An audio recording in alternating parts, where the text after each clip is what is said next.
पायखाने को क्रॉस करके आगे बढ़ जाऊं, फिर चादर नीची कर दूं, तो क्या ये मेरे लिए जायज है? अल्लाह के नबी फरमाते नहीं, पेशाब और पायखाना पड़ा है तो तू दाएं से निकल जा, थोड़ा बाएं हो जा, पूरी सड़क पर तो पेशाब और पायखाना नहीं होगा। कहने लगी अल्लाह के नबी, दाएं से निकलूं तो यहाँ पर भी गैर मर्द बैठे हुए हैं, बाएं से निकलूं तो वहां पर भी मर्द बैठे हुए हैं, मैं दाएं से कैसे निकल सकती हूँ और बाएं से कैसे जा सकती हूँ? यहाँ दोनों साइड में मर्द बैठे हुए हैं, अजनबी है। अल्लाह के नबी सल्लल्लाहु अलैहि वसल्लम ने फरमाया तो तू उसी लेट्रीन से, उसी पेशाब और पायखाने के ऊपर से निकल जा। कहा अल्लाह के नबी, क्या मैं चादर को थोड़ा सा उठा लूं? कहा नहीं, चादर को जमीन पर लटका रहने दे, जरा भी उठाने की जरूरत नहीं है, चादर को जमीन पर लटके रहने के बावजूद निकल जा। कहने लगी अल्लाह के नबी, उसमें पेशाब लग जाएगा, उसमें पायखाना लग जाएगा, उसमें गलाजत और नापाकी लग जाएगी। अल्लाह के नबी फरमाते लग जाने दे। कहने लगी अल्लाह के रसूल, मैं मस्जिद में जब जाती हूँ तो चादर उतार कर नहीं रखती हूँ, उसी चादर को ओढ़कर नमाज पढ़ती हूँ, जब पेशाब और पायखाना उसमें लग जाएगा तो मैं नमाज कैसे पढ़ूंगी उस चादर को ओढ़कर? आपने क्या हिकमत बताई? फरमाया आए खातून, जब पेशाब और पायखाने के ऊपर से तू निकलेगी और पेशाब और पायखाना तेरी चादर में लगेगा, यकीनन तेरी चादर गंदी होगी, लेकिन जब तेरी चादर जमीन पर रगड़ती हुई जाएगी तो पेशाब और पायखाना जब तेरी चादर को नापाक कर देगा, तो जब तू आगे बढ़ेगी तो जमीन पर पाक मिट्टी पड़ी हुई है, उस पाक मिट्टी पर जब तेरी चादर रगड़ेगी तो जमीन पर पड़ी हुई पाक मिट्टी तेरी चादर को पाक कर देगी, पेशाब और पायखाने को पाक कर देगी, तेरी चादर पाक हो जाएगी और तू उसी चादर में नमाज पढ़ ले। लेकिन मैं ये इजाजत नहीं दे सकता कि थोड़ी सी चादर ऊपर कर ले, इतनी भी तखना भी तेरा दिख जाए, इतनी भी इजाजत नहीं। ये इस्लाम का पर्दा है, इतनी भी इजाजत नहीं थी। आज हम कैसे बर्दाश्त कर लेते हैं कि जलसों के अंदर हमारी 14-14, 15-15 साल की लड़कियां जलेबी खरीदे, कैसे हम गवारा कर लेते हैं कि ये सौदे खरीदे और चाय की दुकानों पे जाए और वहां गैर महरम लड़के उनका ताक़ुब करे, पीछा करे। अल्लाह की कसम एक सख्त जुमला बोलता हूं, ऐसा लगता है जैसे कुतिया के पीछे 10-10 कुत्ते लगे हुए हैं। ये महसूस होता है जहां लड़कियां जा रही वहीं लड़के। ये तो आप बैठ गए हो मौलाना जर्जीस आगे चलो सुन ले, चलो सुन ले। इससे पहले हमारा यही हाल होता है, जिस जगह लड़कियां वहीं लड़के पीछा कर रहे हैं, और लड़कियां आना छोड़ दें तो लड़कों का अपने आप बंद हो जाए। ये मार्केट, ये बाजार इसीलिए चल रहे हैं मेरे भाइयों। जलसों के अंदर रौनक लड़कियों की वजह से, लड़कियां जहां जा रही वहीं लड़के जा रहे हैं। हम जान रहे हैं, समझ रहे हैं, जलसे भी हमारे महफूज नहीं है, हमारे महफूज नहीं है। ये समाज को सोचना पड़ेगा, सोसाइटी को सोचना पड़ेगा, जिम्मेदारों को सोचना पड़ेगा कि दीन का मतलब, जलसों का मतलब इस्लाह होता है, लेकिन जिस जलसों से इस्लाह नहीं बिगाड़ पैदा हो तो फिर बेहतर है कि हम जलसे ना करें या ना कराएं। मेरे भाइयों, हमें कुछ तो सोचना होगा, कुछ तो गौर करना होगा। शरीयत इतनी भी इजाजत नहीं दे रही है। मैंने किसी जलसे में कहा था ना, ये तो आज आजादी के नारे लगाए जा रहे हैं, औरतों की आजादी, औरतों की आजादी, मर्द के बराबर औरत, बराबर आजादी। तुम कितनी ही आजादी दे लो, मर्द के बराबर लाकर खड़ा कर दो, लेकिन ये फैक्ट है कि औरत मर्द के बराबर नहीं हो सकती है। आज तक खुद तुमने औरतों को बराबरी देने के नाम पर बहुत काम किए, लेकिन आज तक मैंने ये नहीं देखा कि किसी भी ट्रेन की ड्राइवर औरत हो। टीटी बनी है, टिकट चेक करने वाली बनी है लेडीज, लेकिन ड्राइवर नहीं बनी है। बसों, सरकारी बसों की ड्राइवर आज तक हमने किसी औरत को नहीं देखा। कंडक्टर बनी है, बंबई में लड़कियां कंडक्टर बनी हुई हैं, बस में सवारियों का टिकट काट रही हैं, लेकिन ड्राइवर हमने नहीं बनते हुए देखा। हम जानते हैं औरतों को बराबरी का दर्जा देने के बावजूद तुम नहीं दे पाओगे। हवाई जहाज के सफर हम ने बहुत किए, ये तो नहीं कह सकता हूं कि हमसे ज्यादा किसने किए, बहुत किए, लेकिन हमने हवाई जहाज का पायलट मर्द को ही देखा है। खिदमत करने के लिए लड़कियां एयर होस्टेस तो बनी है, लेकिन पायलट नहीं। पायलट की सलाहकार तो बनी है, लेकिन पायलट नहीं, क्योंकि जहाज उड़ाना, ट्रेन चलाना, बस चलाना, इन तमाम चीजों का ताल्लुक बहादुरी और हिम्मत से है। और ये आप भी जानते हो कि बहादुरी और हिम्मत औरत के अंदर नहीं होती है।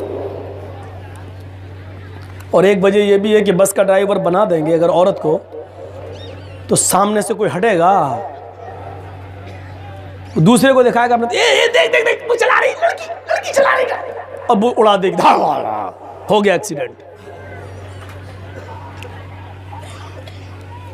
औरत बराबर बराबर बराबर बराबरी का दर्जा होना चाहिए। तुम लोग औरत को इधर कर दिया, उधर कर दिया, एक मर्द 4 औरतें रख सकता है, एक औरत 4 मर्द क्यों नहीं रख सकती है? आप बहुत बराबर होना चाहिए, बराबर होना चाहिए।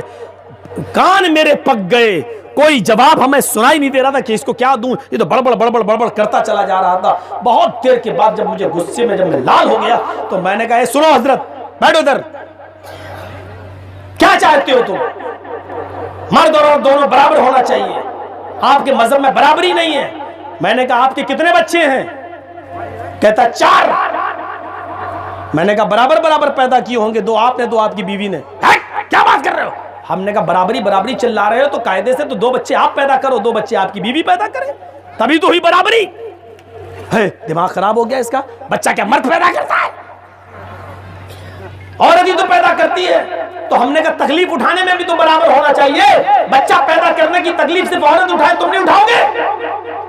है तुम जैसे लोग मुल्ला मौलवी कभी बराबर होने ही नहीं देंगे औरत को। हमने कहा हो ही नहीं सकते, होने क्या देंगे, हो ही नहीं सकते। एक बात बताइए, आप बैंक में नौकरी कर रहे हैं, आपकी बीवी भी नौकरी कर रही है, ठीक है, सही है। ये बताइए कि आपकी बीवी कभी प्रेग्नेंट होगी? बताइए। अब 6 महीने के बाद जब उसका पेट बड़ा होगा तो अब वो किस तरीके से जाएगी बैंक में? छुपा के, लोड़ के, ऐसे करके फिर बैठती है। उस वक्त उसको आराम की जरूरत होती है, वो बैंक की नौकरी करेगी। फिर 3 महीने वो किस तरीके से नौकरी करेगी, 9 महीने तक। फिर पैदाइश के बाद वो बैंक में कैसे आएगी? फिर बच्चे की पैदाइश के बाद माँ का काम होता है कि बच्ची की तरबियत के लिए खुद घर में रहे।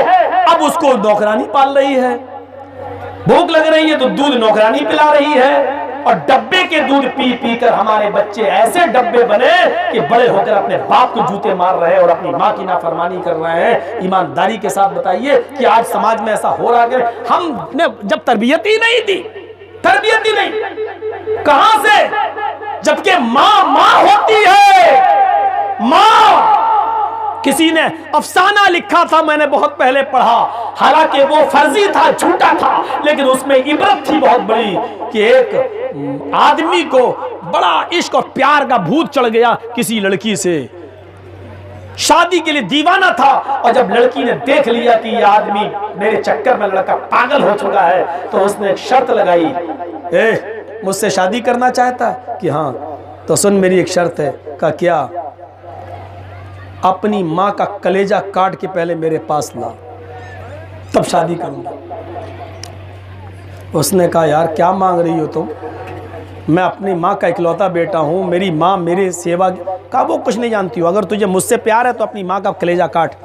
वो घर आया, घर आने से पहले दरवाजे पे खड़ा होकर सोचने लगा, अल्लाह मैं क्या करूँ, लड़की खूबसूरत है, मैं उसके बिना रह नहीं सकता, और माँ मेरी माँ है। फिर सोचता है कि बुढ़ी हो गई, आंखों से अंधी है, पैरों से लंगड़ी भी है, चलती कम है, लाठी लेके चलती है, आज नहीं तो कल मर जाएगी, तो क्यों ना इसको मार डालूं, महबूबा तो कम से कम मिल जाएगी। अंदर घुसता है, दरवाज़ा खटखटाता है। माँ ने रात में दरवाज़ा खोला, बेटे इतनी रात में क्यों आते हो? जब तक तुम आते नहीं मैं सोती नहीं हूँ। उसने कहा अरे हो गई देर। अंदर घुसा, चाकू निकाला और उसने अपनी माँ का कत्ल कर दिया और पेट फाड़ा और कलेजा निकाल लिया। एक प्लेट पर कलेजा रखा और उस कलेजे को लेकर आगे बढ़ा। उस कलेजे को लेकर जैसे ही आगे बढ़ा और अपनी अपनी महबूबा को देने के लिए जाना चाहता है, जल्दी जाना चाह रहा है कि जितनी जल्दी चला जाऊं मेरी महबूबा खुश हो जाएगी। जल्दी का काम कहते हैं शैतान का। जैसी महबूबा के घर के दरवाजे के करीब पहुंचा, उसको ठोकर लगी, ज़मीन पर गिर गया, कलेजा वहीं और प्लेट लुढ़कती हुई नाली में चली गई। जल्दी से खून साफ करा दांत से, ऐसे होंठ से पूछा और जल्दी से अपने प्लेट को पकड़ता है, उठाता है, प्लेट को धोता है, वहीं पास में हैंड पाइप या कुआं था उस पानी से धोता है और कलेजे को उठाकर जैसे ही प्लेट पर रखता है, हाथ से कलेजा उठा रहा है, प्लेट पर रखता है, कलेजे से आवाज़ आती है, बेटे गिरते हुए चोट तो नहीं लगी। कलेजे से आवाज आती है, बेटे तुम गिर गए थे, गिरते हुए चोट तो नहीं लगी। मैं जानता हूं ये अफसाना है, लेकिन हकीकत यही है कि माँ का दिल ऐसा ही होता है। तुम कितना सताओ, कितनी तकलीफें दो, लेकिन जब उसको पता चलता है कि मेरा बेटा तकलीफ में है तो उसकी रात की नींद उड़ जाती है, उसको सुकून नहीं मिलता। मुझसे पूछो, जब मैं 4 महीने जेल में रहा तो वो 4 महीने मेरी माँ ने किस तरह गुजारे, मैं वो दिन भूल नहीं सकता। सब कुछ आराम ठीक, जेल में नमाज भी पढ़ाता था, जुमे का दिन आता खुतबा भी देता था, जेलर हमें अच्छा खाना भी देता, सब कुछ ठीक, लेकिन माँ होती है। उसके कलेजे ने गवारा नहीं किया कि जेल में आए, कहती मेरी हिम्मत नहीं पड़ेगी अपने बेटे को जेल में देखने की, नहीं गई। बहुत बुलवाया मैंने लोगों से, बुलाओ माँ को मिलवा दो, दिखा दो मैं खुश हूं, नहीं आई। रोती रही, तहज्जुद पढ़ती रही, दुआ करती रही। जिन दुश्मनों ने मुझे जेल की सलाखों तक पहुंचाया, आज वो खुश नहीं है। आज नौबत यहाँ तक आ गई कि उनके घर की ज़मीनें तक बिक गईं। कोई आदमी ये ना सोचे कि हम किसी का पीछा करते हैं, दौड़ाते हैं, उसको सताते हैं तो वो थक रहा है। तुम जिसको दौड़ा रहे हो, जितना वो थक रहा है उतना तुम भी थक रहे हो। जितना वो भाग रहा है उसको पकड़ने के लिए, उसका पीछा करने के लिए उससे ज़्यादा ताकत तुम लगा रहे हो, तुम उससे ज़्यादा थक रहे हो। मेरे भाइयों, ये मां का कलेजा होता है, मां का।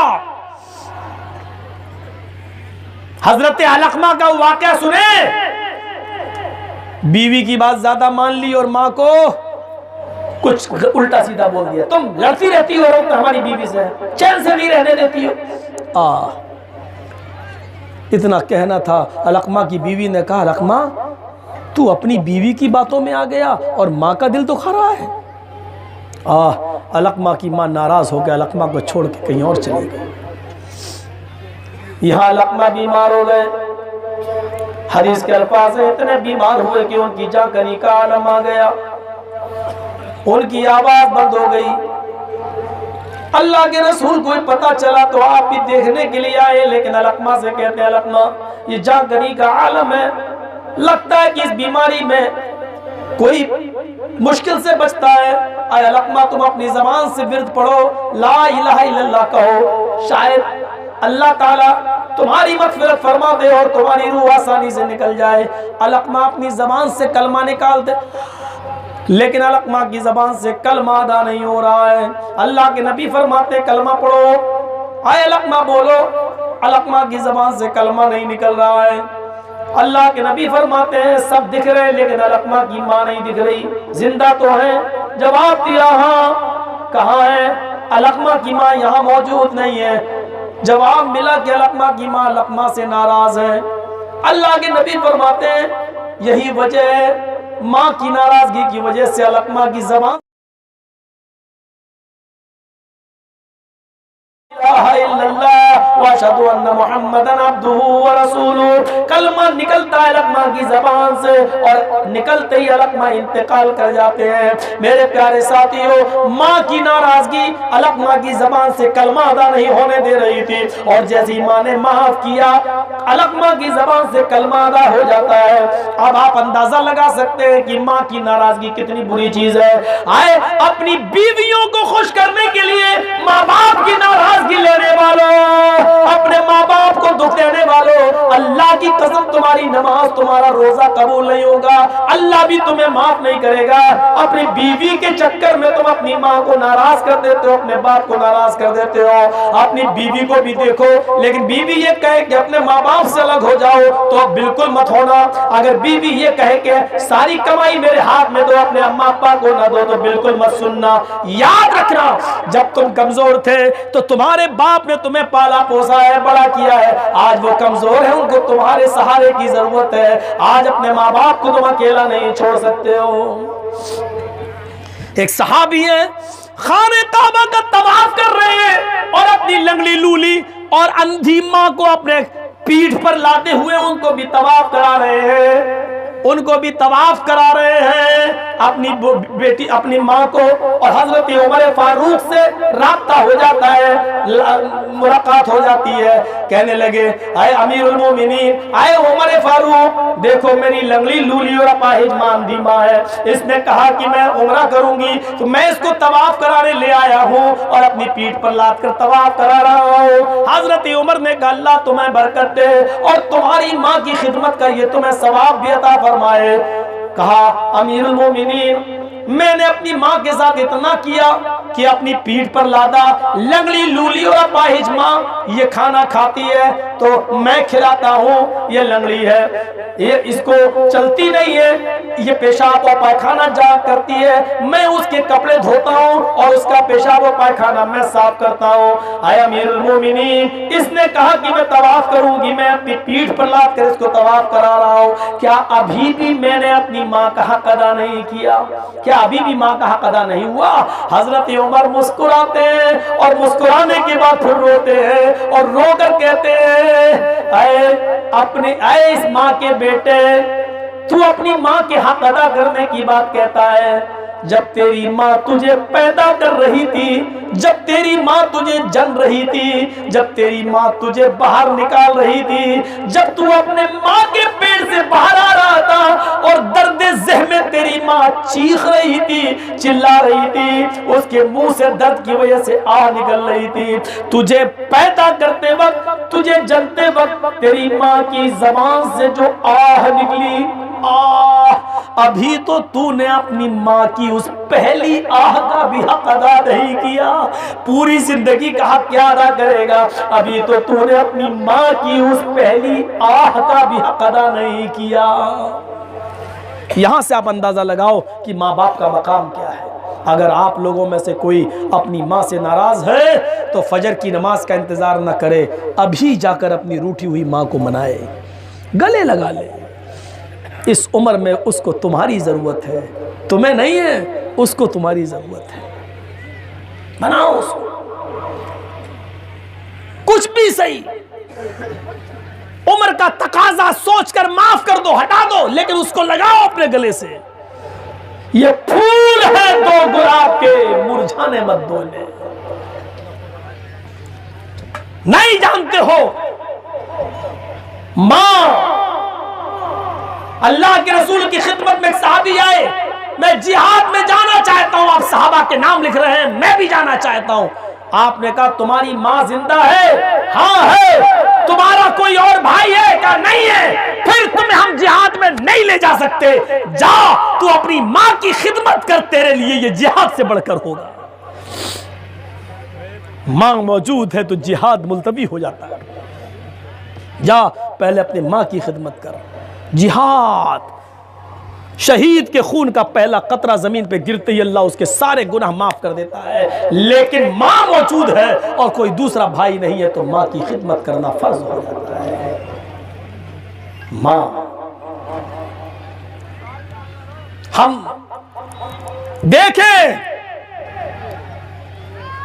इसलिए बात मां पर आई, बाप पर आई। चली लेडीज से, औरतों से समाज हमारा कहां जा रहा है?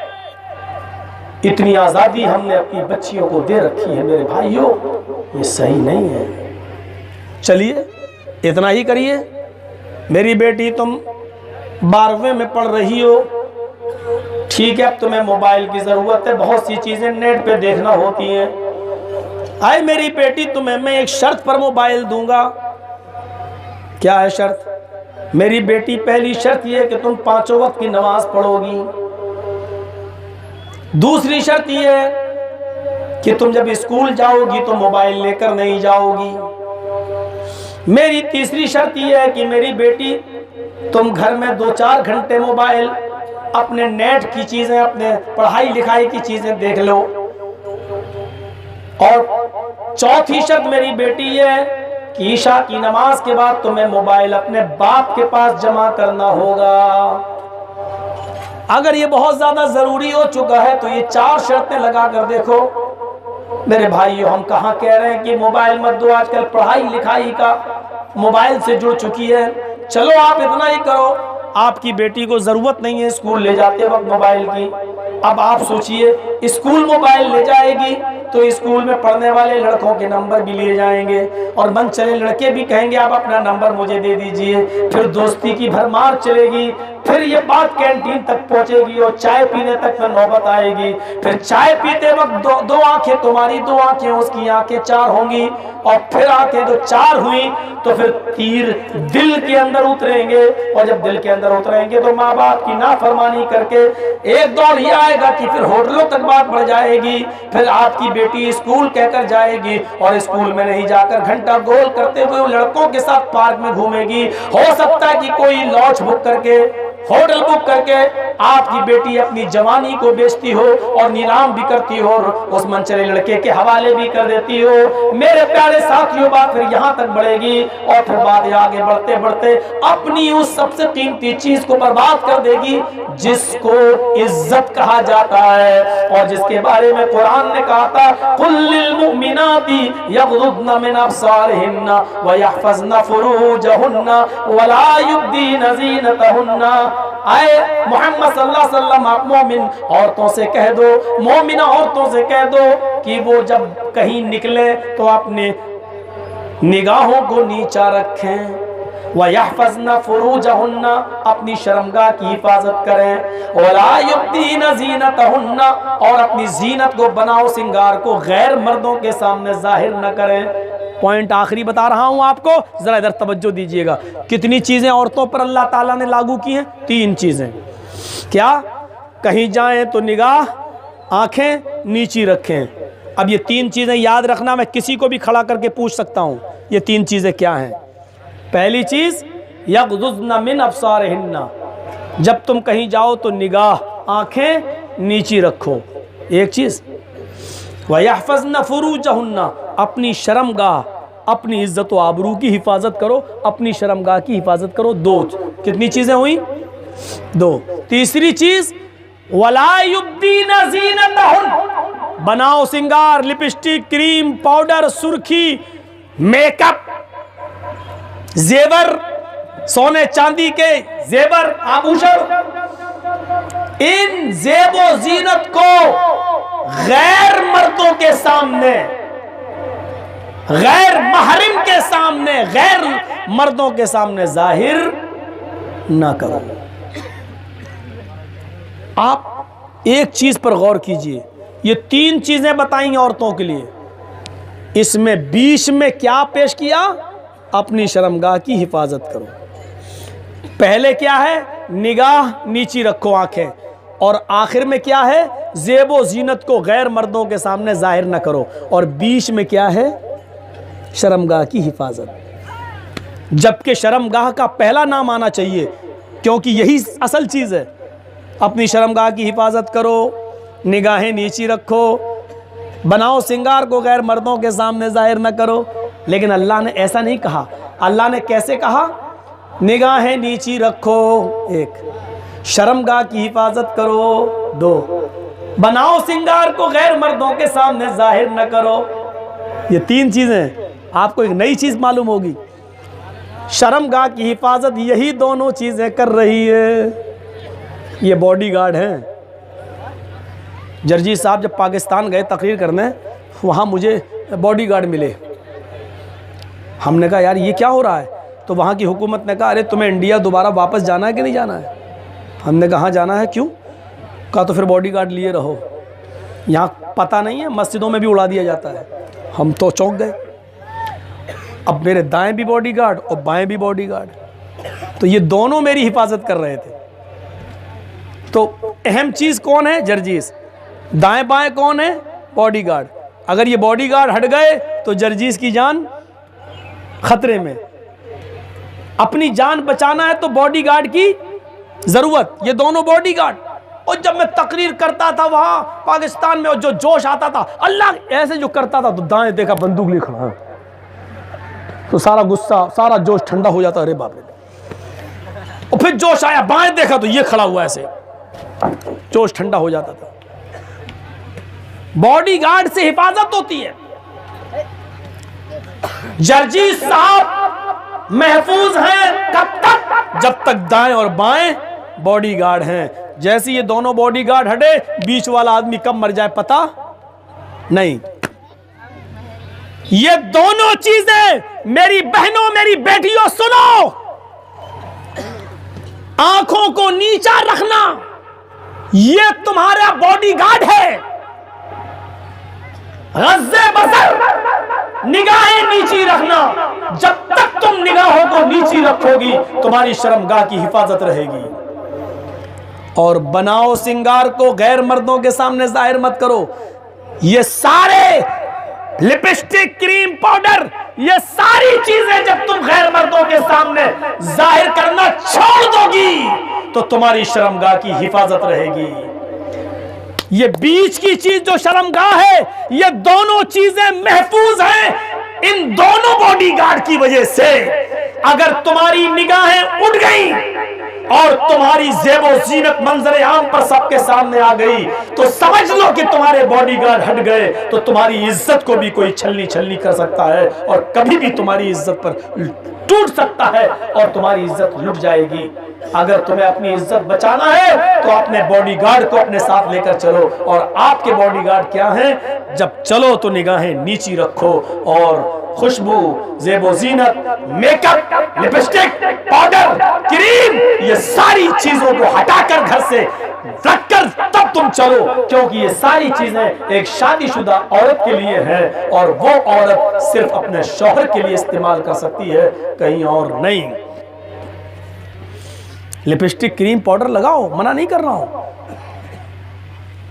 5 ग्राम लगाती हो, 5 नहीं 250 ग्राम लगाओ, मना नहीं कर रहा हूं।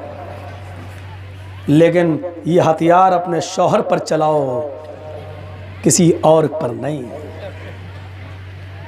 हर आदमी पर इस्तेमाल मत करो वरना तुम मर जाओगी। ये 2 चीजें तुम्हारी बॉडीगार्ड है। निगाहें नीचे रखो। अच्छा, अकल से फैसला करो। ये आज अंजना ओम कशिया पर जब चिल्लाती रहती हैं, ये सब तो अब इनके लिए क्या बोलूं, आजकल जो बोल रहा वो अंदर घुस रहा है। ऐसे लाल फाटक खोल दिए, बोलने से पहले सोच लो, वरना ये इनमें से एक भी ऐसा नहीं है जो मौलवी जर्जीस को डिबेट के लिए बुला ले। जी न्यूज़, फलाए भी, सबको मैं बोल चुका हूं। मैं आ रहा हूं तलाक पर, पर्दे पर, जिस पर भी तुम्हें बहस करना हो, जिससे भी, हमें भी बुलाओ।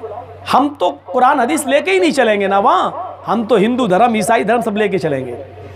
तुम कहोगे इस्लाम ने औरत पर इतना जुल्म क्यों किया, हम तो वहाँ ये कहेंगे कि ये बताओ कि रामचंद्र जी के छोटे भाई लक्ष्मण ने सीता का चेहरा क्यों नहीं देखा था। हम तो वहाँ उल्टे चलेंगे ना। नाक की नथुनी जब लक्ष्मण को मिली तो हनुमान ने पूछा, ये लक्ष्मण ये किसकी है? कहा ये नहीं पहचान पाया किसकी है। कहा अच्छा, चप्पल पहचान गए मेरी भाभी सीता की है, कंगना पहचान गए मेरी भाभी सीता का है, दुपट्टा पहचान गए मेरी भाभी सीता का, ये नथुनी जो नाक की मिली है ये क्यों नहीं पहचान पाए? कहा कि ये नथुनी मेरी भाभी सीता अपनी नाक में पहनती होंगी और आज तक मैंने अपने भाभी का चेहरा नहीं देखा। लक्ष्मण ने, हनुमान ने पूछा तुमने भाभी का चेहरा क्यों नहीं देखा? तो लक्ष्मण ने जो जवाब दिया वो वाल्मीकि रामायण में लिखा हुआ है। अरे वो मेरे भाई की पत्नी है, मैं कौन होता हूं अपने भाई की पत्नी पर आंख डालने वाला, उसको देखने वाला, उसके चेहरे पर नजर डालने वाला। मेरे लिए सही नहीं है कि मैं अपने भाई की पत्नी पर नजर डालूं, मेरे लिए शुद्ध नहीं है, मेरे लिए हलाल नहीं है। मेरे भाइयों, ये हिंदू धर्म के अंदर आओ हमसे बहस करो, हम तुम्हें बताएं कि पर्दा जो इस्लाम में है वो तुम्हारे यहां पर भी है। तुम हमसे बहस करोगे इस्लाम में एक औरत को 4 मर्द की इजाजत क्यों दी गई है, एक मर्द को 4 औरत की इजाजत क्यों दी गई है, एक औरत को 4 मर्द की इजाजत क्यों नहीं दी गई? मैं आपसे पूछूंगा कि राजा दशरथ की 3 पत्नियां क्यों थीं? हम आपसे पूछेंगे, हम आपसे कहेंगे मुझे बताओ कृष्ण जी की 16,108 पत्नियां क्यों थी? तब हिंदू लोग 16,000 थी, मोहम्मद साहब की तो 11 ही थी, कृष्ण जी 16,000 रखते थे। तब पता चलेगा, तब। इसलिए मैं कहता हूं हमें लाते ही नहीं है, और जो जाते हैं वो सब पैसों में पहले ही बिक जाते हैं। वो सब होते हैं 2-4 जुमले वही बोलते हैं, लगता है मोदी के खिलाफ बोल रहे हैं, लेकिन मोदी के खिलाफ नहीं होते, वो मोदी के फेवर में ही होते हैं। क्यों?